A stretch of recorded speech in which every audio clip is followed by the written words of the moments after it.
What is up, everyone? It's Tuesday, February 23rd, 2010, and I just got done watching WWE's Next Evolution of WWE Programming, NXT, and I gotta say, as a whole, I was definitely disappointed, and I'll get into that a little later on in the video.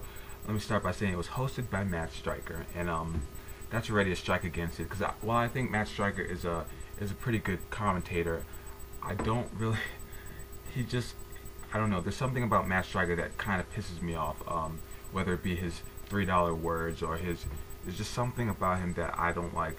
I can tolerate it at commentating, but him as a host is just getting under my skin. Then you had Todd Grisham and Michael Cole, odd pairing for commentating, but that's whatever. Let's get into the nitty-gritty. First, I'm going to give you my opinions on all of the rookies that were showcased tonight. Alright, first we had Bryan, or Bryan Danielson, whatever you want to call him, and The Miz. He was mentioned by The Miz. Daniel Bryan, I think he did a pretty good job. He's obviously been in the business for a long time, and that's obviously what the main storyline was behind this. The Miz being in wrestling for half the time that Daniel Bryan's been in there. So people were wondering how that was going to work, so they made a storyline around it.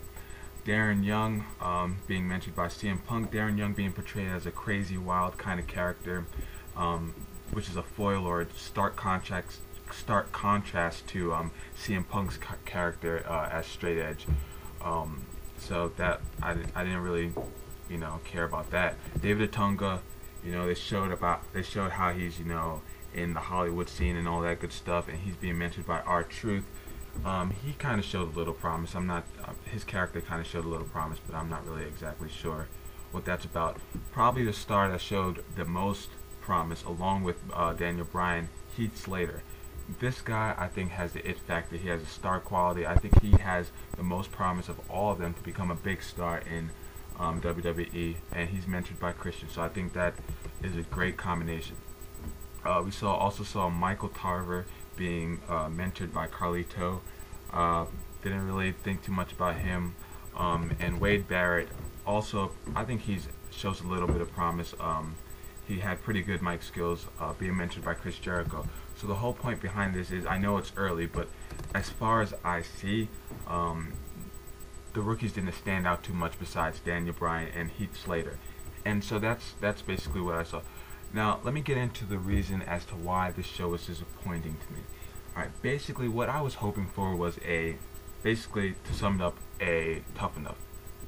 I know Tough Enough wasn't that popular when it was out, but I think it would have been a lot better if they did it right this time. If they did it in a way where the superstars were not in character, they didn't give the rookies a character, I think that would have been the right way to go. We need to learn about these people as regular people, not as WWE characters already. I think it's way too early to be giving them characters.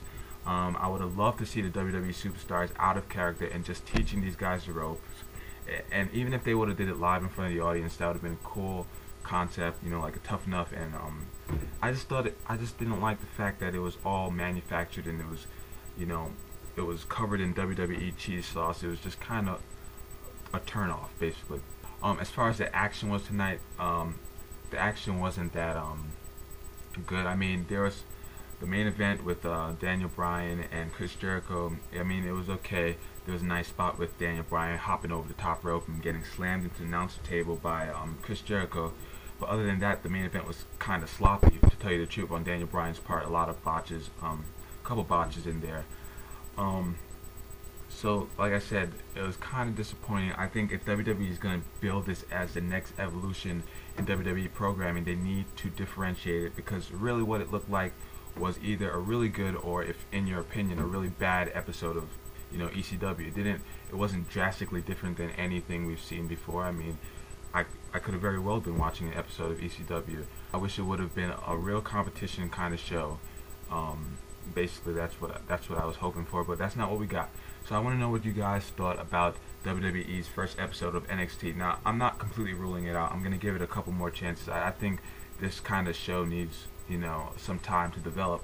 But I want to know what you guys thought about NXT's program. Tell me what you liked, or tell me what they should, definitely get rid of in the comment section below. And I'll see you guys on Thursday for my This Week in Wrestling video.